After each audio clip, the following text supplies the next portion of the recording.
이 로마서는요, 주후 56년에서 57년경에 바울이 고린도 지방에 머물 때 쓴 것으로 알려져 있어요. 이 고린도는요, 큰 항구 도시였습니다.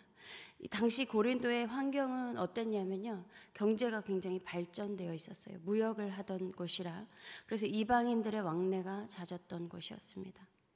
그리고 우상과 잡신을 섬기는 일이 많았고 성적으로 문란했던 곳이에요. 당시 이러한 고린도의 환경이 고린도 교회에 영향을 미치고 있었던 상황이었습니다. 그런데 이러한 세상 풍조에 휩쓸리지 않는 가운데서 바울의 로마서가 탄생되었다는 것이에요. 우리가 지금 경제적으로 많이 어렵다고 하죠.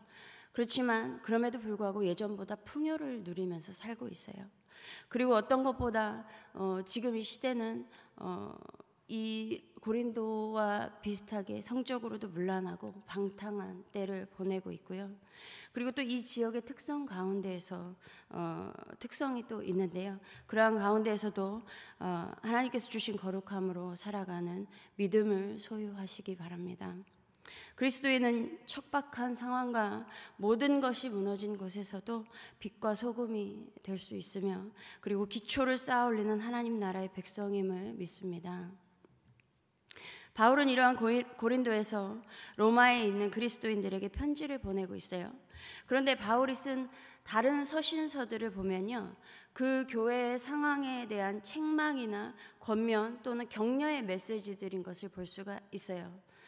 물론 이 로마서에도 권면의 말씀이 없는 것은 아니지만, 그럼에도 어떤 학자들은요, 이 로마서에 대해서 말하기를 복음에 대한 바울의 논문이라고 이야기를 하기도 합니다.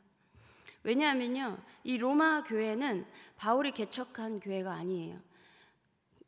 그리고 그 발생의 시작을 알 수 없는 교회였습니다.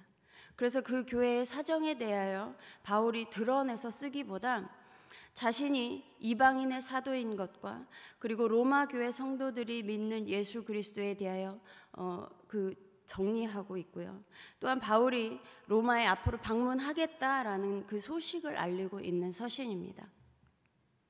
물론 바울이 로마 교회와 관련이 전혀 없다고 볼 수 없는 것은요, 그 공동체 안에 바울이 이미 알고 있는 브리스길라와 아굴라 부부가 있었어요.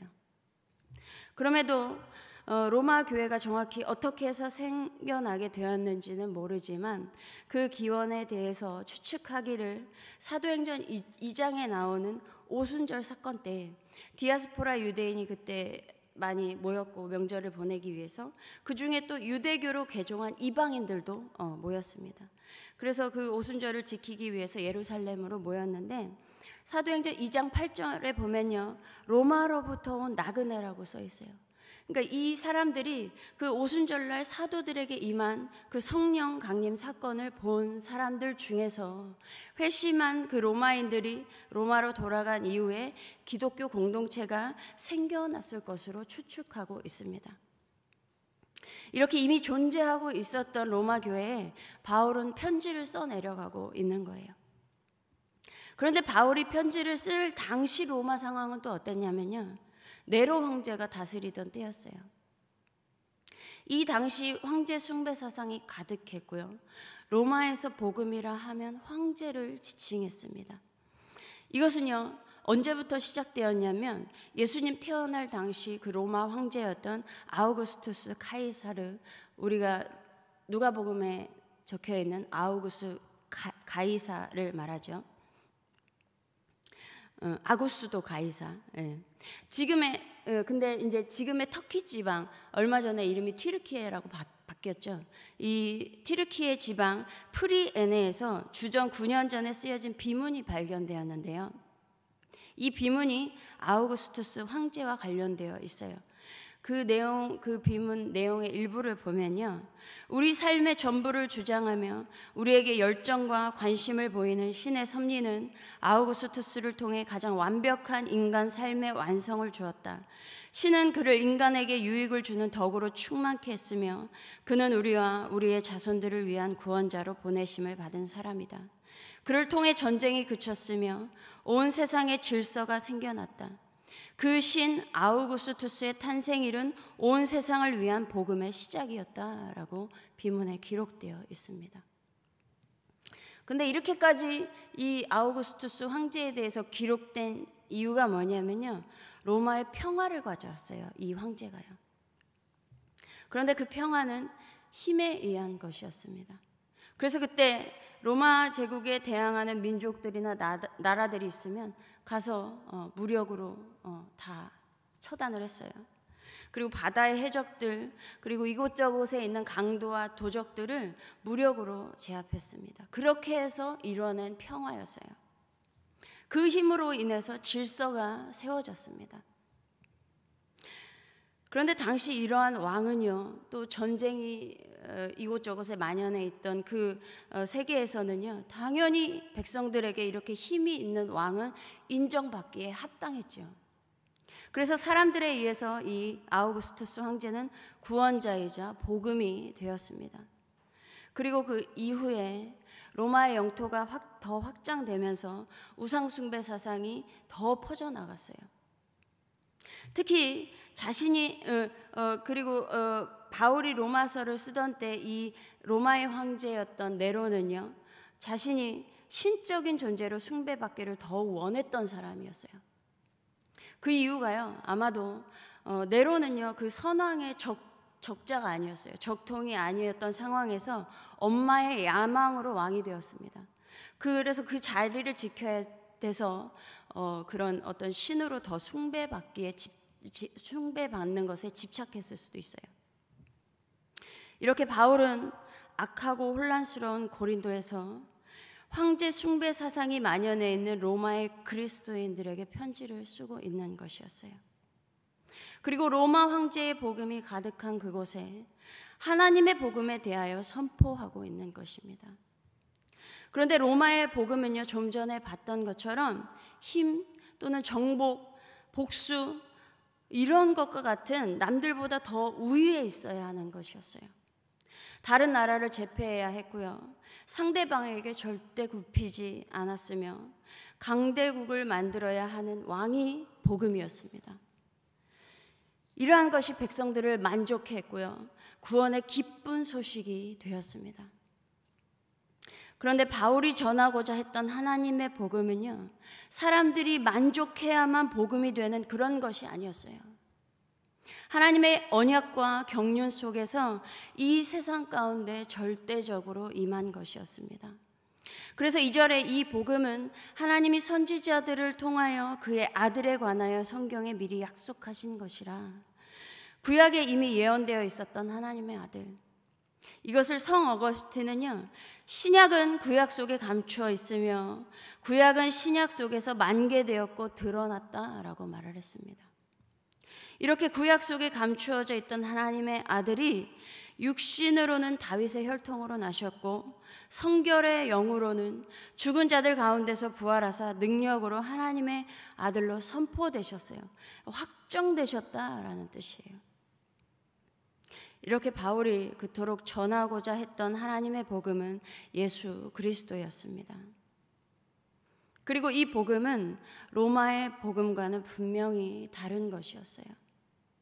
바울은 빌립보서 2장 5절에서 너희 안에 이 마음을 품으라 곧 그리스도 예수의 마음이니, 이 예수님은 근본 하나님의 본체이시지만 오히려 자기를 비워서 종의 형체인 사람같이 되셔서 자기를 낮추시고 죽기까지 복종하셔서 십자가에 못 박히신 분, 그러나 하나님께서 지극히 높여주신 분, 우리 주 예수 그리스도는 권세와 무력을 앞세워 이 세상에 평화를 이루신 것이 아니라 스스로 권세를 버리고 철저히 낮아지셨습니다.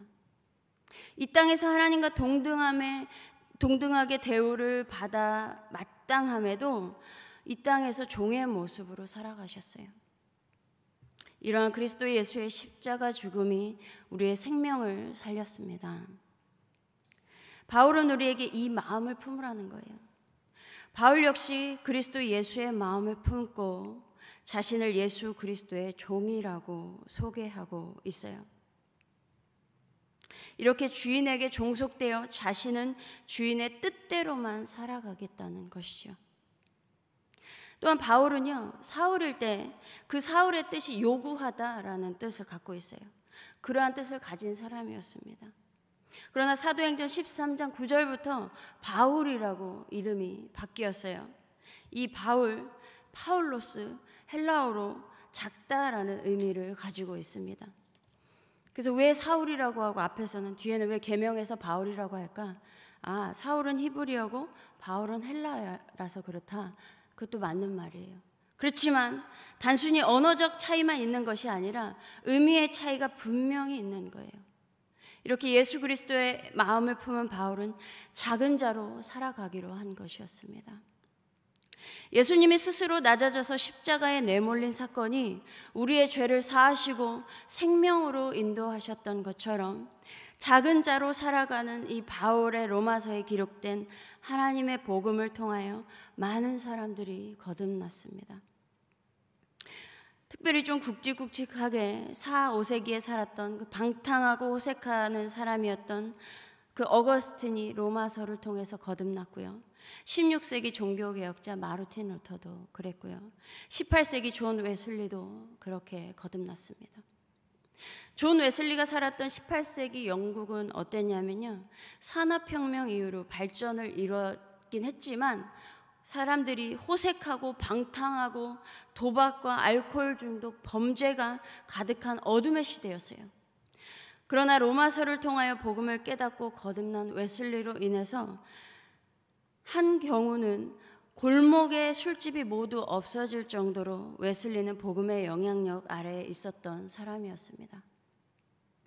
뿐만 아니라 그 외에 수많은 사람들이 로마서를 통하여 깨닫고 회심하는 일들이 많이 일어났어요.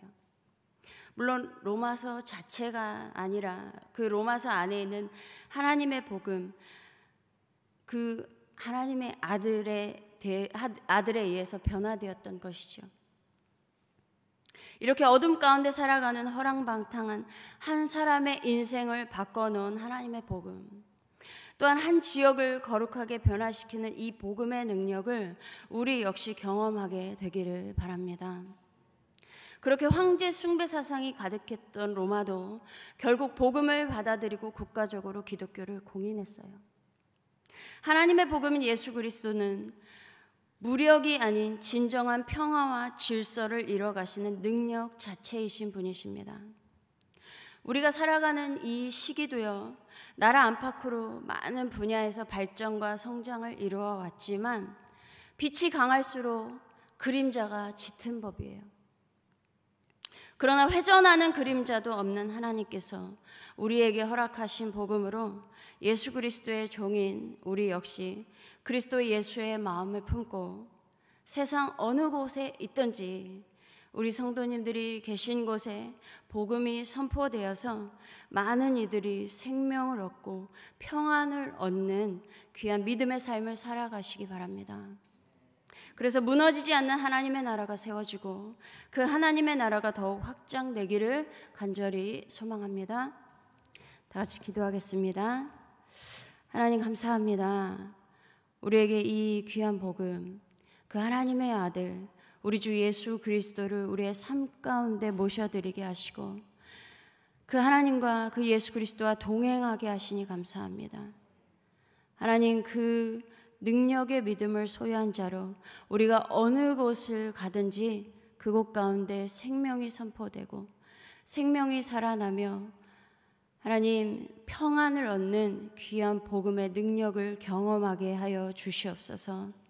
오늘 하루도 주님께서 주신 그 삶을 믿음으로 또한 내 안에 있는 복음으로 힘있게 살아가는 우리 모두 되게 하여 주시옵소서. 감사드리며 우리 주 예수 그리스도의 이름으로 기도드립니다. 아멘.